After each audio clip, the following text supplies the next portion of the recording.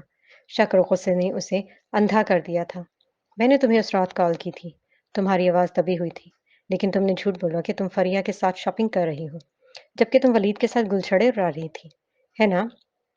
اس نے اشتعال میں اس کے بالوں کو پھر سے جھٹکا دیا۔ آفرین کو اپنے بال جڑ سے نکلتے محسوس ہوئے۔ اس کی آنکھیں مسلسل نیر بہا رہی تھیں۔ وہ جیسے جیسے بولتا جا رہا تھا اس کا غصہ اور بڑھتا جا رہا تھا۔ یہ ایسا تھا جیسے اس کے دل پر کسی نے سخت وار کر کے زخمی کر دیا ہو اور زخم پر مسلسل نمک رگڑ رگڑ کر مل رہا ہو، جس سے اس کی تکلیف میں اضافہ ہوتا جا رہا تھا، اتنا کہ وہ سانس بھی نہیں لے پا رہا تھا۔ اس کے شکوک و شبہات اور الزامات پر آفرین کو اپنا وجود گہرے پاتال میں گرتا ہوا محسوس ہو رہا تھا۔ ان دونوں کے درمیان ابھی یقین نے نمو ہی پائی تھی۔ وہ واقعی نہیں جانتی تھی کہ اسے کیسے سمجھائے، کیسے یقین دلائے کہ وہ آئینے کی طرح شفاف ہے۔ اگر تم کو یقین نہیں تو تم تحقیق کر سکتے ہو۔ آفرین نے دل کی تکلیف برداشت کرتے مٹھیاں بھینچ دیں اور بے بسی سے کہا۔ شہرام ایسے کہہ کے مار لگا کر ہنسا جیسے کوئی دلچسپ لطیفہ سن لیا ہو، اور جو بولا تو اس کی آواز میں کافی نفرت تھی۔ ان تصاویر کو دیکھنے کے بعد تمہارے وجود کو دیکھنا ہی مجھے کراہیت میں مبتلا کر رہا ہے۔ اسے ڈر ہوا کہ اگر وہ تھوڑی دیر اور وہاں رکا تو اس کا ہاتھ اٹھ جائے گا، اور وہ آفرین پر ہاتھ اٹھا کر خود کو گندا نہیں کرنا چاہتا تھا۔ اسے دھکیل کر خود سے دور کر کے وہ باہر نکل گیا۔ آفرین اندر تک زخمی ہو چکی تھی۔ کل تک وہ خود کو دنیا کی خوش قسمت عورت سمجھ رہی تھی، اور آج ایسا لگ رہا تھا جیسے پوری دنیا ٹکڑے ٹکڑے ہو کر اس کے اوپر گر رہی ہے۔ یہ تصویریں آخر کہاں سے آ گئیں؟ اسے یاد تھا جب وہ وہاں سے نکلی تھی، ولید نے کہا تھا کہ اس نے کیمرہ توڑ دیا ہے۔ تو پھر؟ اس نے جلدی سے ولید کا نمبر ڈائل کیا۔ کال کنیکٹ ہوتے ہی ولید کی فکر مند آواز اس کے کانوں میں آئی۔ آفرین، تم ٹھیک تو ہو؟ شہرام یقیناً تصاویر کی وجہ سے غلط فہمی کا شکار ہوا ہوگا۔ میں اسے فون کر کے وضاحت دیتا ہوں۔ اصل میں آفرین نے ولید کو قدر مشکوک محسوس کیا تھا، لیکن ولید کا فکر مندانہ لہجہ سننے کے بعد اس نے محسوس کیا کہ وہ واقعی خود بھی بہت پریشان ہے۔ اس کا مطلب ولید ایک شریف آدمی تھا۔ وہ اس طرح کی تصاویر کبھی نہیں پھیلائے گا۔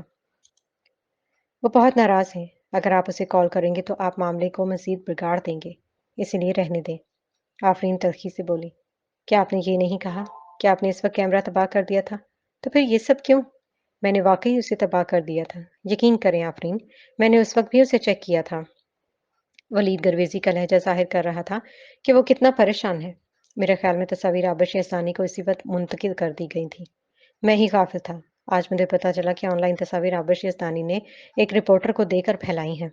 آفرین تکلیف سے سرد آب بھر کر رہ گئی۔ اس نے آبش کو بہت کم سمجھا تھا۔ یہ تصاویر بہت اشتعال انگیز تھی۔ کوئی بھی مرد اسے دیکھ کر اشتعال میں آ سکتا تھا۔ میں معافی چاہتا ہوں، ولید نے پھر معذرت کی۔ مجھے تو کوئی فرق نہیں پڑتا چونکہ میں مرد ہوں، لیکن یہ واقعہ واقعی آپ کی ساکھ کو متاثر کرے گا۔ اگر میں آپ کے لیے کچھ کر پاؤں تو مجھے بتائیں، میں وہ کرنے کی پوری کوشش کروں گا۔ شکریہ، مجھے کمپنی کی طرف سے کال آئی ہے جس کو سننے کی ضرورت ہے۔ بعد میں بات کرتے ہیں۔ آفرین نے جلدی سے ولید کی کال بند کی اور اپنے اسسٹنٹ کی کال اٹھا لی۔ چیئر وومن صاحبہ، جلدی سے کمپنی میں آئیں۔ آپ کے اسکینڈل کے بارے میں افواہیں گردش کر رہی ہیں اور کمپنی لائن کو رپورٹرز نے روک رکھا ہے۔ آپ کو جلد از جلد اس معاملے سے نمٹنا ہوگا۔ ٹھیک ہے، میں فوراً آتی ہوں۔ جی جناب، تو ویڈیو اگر پسند آئی ہو تو لائک ضرور کیجیے گا اور ہمارے چینل کو سبسکرائب ضرور کر دیجیے گا۔ پچھلی ویڈیوز میں دیکھ رہی تھی، کہیں پہ 3 لائکس ہیں، کہیں پہ 6 ہیں، کہیں پہ 4 ہیں، کہیں پہ 2 ہیں۔ آپ لوگ برائے مہربانی اسی طرح سے اس کو لائک کرتے جائیں۔ زیادہ سے زیادہ لائک کریں گے تو وہ ہمارے لیے بہت ہی اچھا ہوگا اور ہمارے چینل کو گرو کرنے میں بہت اچھا رہے گا۔ تو چلیں ملتے ہیں انشاءاللہ کسی اور ویڈیو میں۔ دعا میں یاد رکھیے گا، خوش رہیے۔ انشاءاللہ ملتے ہیں اگلی دفعہ۔ اللہ حافظ۔